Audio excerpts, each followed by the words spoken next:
l'histoire inspirante de Eki, cette petite fille orpheline, mais dont le parcours de vie est plein d'enseignements, des épreuves, des échecs, des moments de doute. Même étant adulte, elle a connu des vertes et des pas mûres dès le bas âge déjà. Une œuvre qui inspire, puisqu'elle parviendra à se hisser dans l'élite et surtout à se mettre au service des autres, les plus faibles, et qui, ou le secret de la réussite, l'auteur est l'invité de la page culture ce soir. Bonsoir, Madame Kwasi Efrazi Yao. Bonsoir. Alors, bienvenue. Et autant le dire, ce n'est pas votre premier ouvrage, mais c'est surtout votre premier roman. Voilà, c'est le troisième ouvrage et le premier roman. D'accord. On parle justement de la vie de Eki. C'est vraiment passionnant. Parfois, on a quelques larmes qui nous échappent, parce qu'il y a des moments de tristesse quand même. Ouais. Mais ce qui est bien, c'est que ça s'est bien terminé. Très bien terminé. Oui. On en reparle tout à l'heure. Merci. Et on retrouve maintenant l'invité de la page culture, Eki, ou le secret de la réussite, l'auteur justement sur notre plateau, Madame Efrazi Kwasi Yao. Bonsoir. Bonsoir. Ancienne ministre de la Femme, de la Famille, de l'Enfant, actuellement conseillère du président de la République en charge du genre, titulaire d'une chaire UNESCO en Côte d'Ivoire aux femmes de pouvoir de décision. Alors cet ouvrage, c'est une histoire inspirante de Eki, cette petite fille orpheline, mais dont le parcours de vie est vraiment plein d'enseignements. Parlez-nous de cette petite Eki, orpheline très tôt, mais qui ne le savait pas, une histoire quand même surprenante. Et c'est finalement avec tante Marie qu'elle va vivre. Oui. Et qui est effectivement, elle ne savait même pas qu'elle était orpheline. Elle avait juste envie de grandir, elle avait son rêve. Et à un moment donné, elle a découvert qu'elle était orpheline. Donc son monde devait basculer normalement. Mais heureusement pour Eki, elle avait une vision.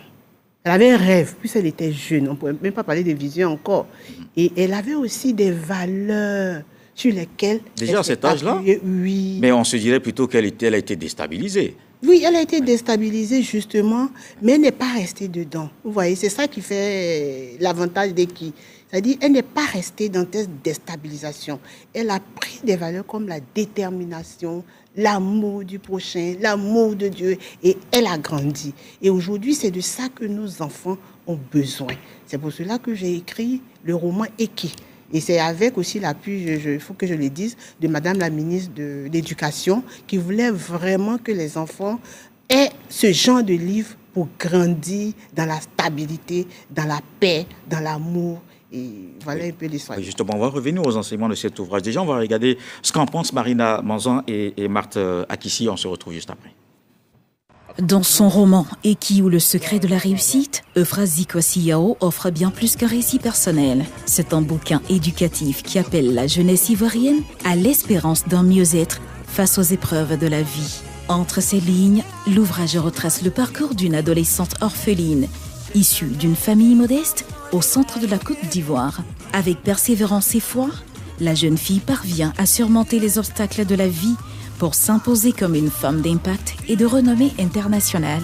Ce cheminement, inspiré de la trajectoire de l'autrice elle-même, met en lumière les valeurs de résilience, d'effort et d'égalité essentielles pour la construction d'une société ivoirienne plus juste et inclusive. Alors, la petite orpheline, c'était cette expression qui revenait souvent quand on parlait d'elle, surtout de tante Marie. Quand elle l'a entendue pour la première fois, elle s'est dit non, il ne s'agit pas de moi. C'est pas moi parce que moi, j'ai un père et j'ai une mère. Oui, comme je disais, et qui a grandi au départ sans savoir. Elle pensait que c'était Minikpa qui était sa mère et puis son père Aldou.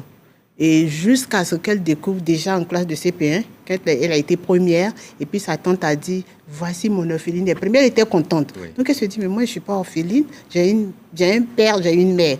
Et puis après au CM2 encore, pour remplir sa fiche, elle voit un nom qui n'est pas le nom de sa mère qu'elle connaît, Minikpa. Oui. Et donc là encore, elle a été bouleversée. Troisième fois encore, en classe de 4e, elle était malade. Il y a eu ce même... Donc il y a eu 3 chocs en moins de combien de temps?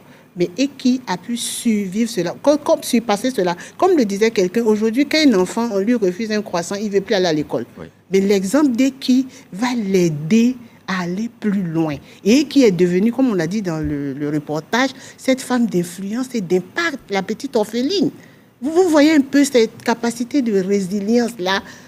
Mais finalement, si Eki n'avait pas quitté Bekeko pour cette localité avec tante Marie, est-ce que vous pensez qu'elle aurait raté quelque chose, surtout son éducation, et aujourd'hui à parvenir ici à ces niveaux de la société? Moi, je pense que Eki allait réussir quand on voit le caractère de la jeune fille, le modèle qu'elle voit. Vous voyez, depuis l'école primaire jusqu'au lycée, on parcourt sa vie. Donc, je pense que Eki allait réussir. Et qui allait réussir. C'est vrai que tante Marie a fait beaucoup pour elle, parce qu'elle lui a pris une éducation de qualité et tout, mais et qui allait réussir quand même parce qu'elle avait, comme je le dis, quand on regarde son parcours, cette vision, cette mission et ses valeurs. Quand ça ne va pas, ça appuie sur ses valeurs.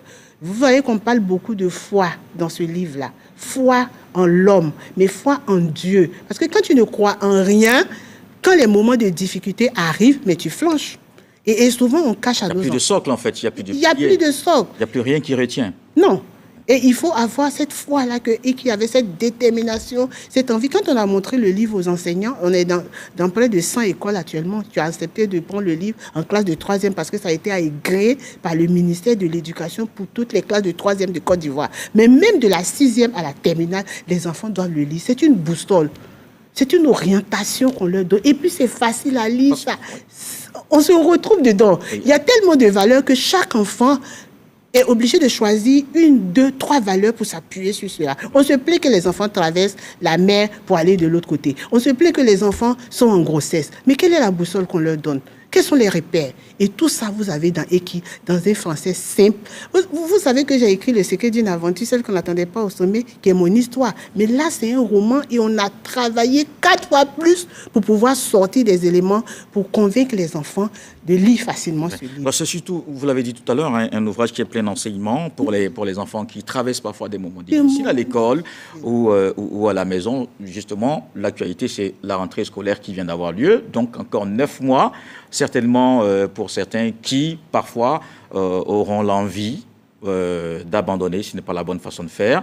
Sur ces enseignements, justement, qu'est-ce que vous avez à dire? Moi, j'ai juste envie de donner cet exemple d'une dame qui avait son petit frère qui était en première, qui a perdu son père, qui ne voulait plus aller à l'école. Elle dit, Madame le ministre, dès que je lui ai donné le livre, quand l'enfant a lu, il a soulevé ses affaires, il est reparti à l'école. Vous voyez, c'est tellement simple, les enfants orphelins qui ont lu ce livre, des enfants qui ont des troubles même, pas forcément orphelins.